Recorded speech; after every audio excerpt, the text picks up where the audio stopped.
नमस्कार. तर स्वागत आहे आपले पुन्हा एकदा एका नवीन व्लॉगमध्ये. तर असं तयार होऊन आम्ही सकाळी गेलो होतो गावातील मारुतीच्या मंदिरात, जिथे की आज आमची पूजा होती. सगळ्यात आधी आहोंनी सगळ्या देवाला हार वगैरे घालून घेतले. नंतर आरतीही झाली, पण आरतीची क्लिप घेता आली नाही.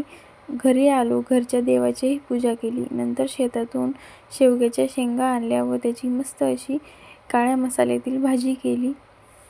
जेवण वगैरे झालं आणि नंतर आपली चिवताई बघा कशी रंग खेळून आली येते. खूप खुश होती रंग खेळल्यानंतर. आणि दुपारून कामेही खूप होती. 2-3 नवीन कस्टमर आले होते. त्यांचे ब्लाऊज वगैरे शिवायचे होते. त्यासाठी सगळ्यात आधी पेपरवर मापे टाकून मापे कापून वगैरे घेतली आणि नंतर तीच मापे ब्लाऊजवर टाकून ब्लाऊज पीसही कापून घेतले. आणि एक आधीचं ब्लाऊज शिवायचं राहिलेलं होतं, त्याचीही बरेच पार्ट जोडून घेतले. ते तुम्हाला उद्याच्या व्लॉगमध्ये पूर्ण ब्लाऊज दिसेलच. आणि नंतर असा सनसेट बघितला.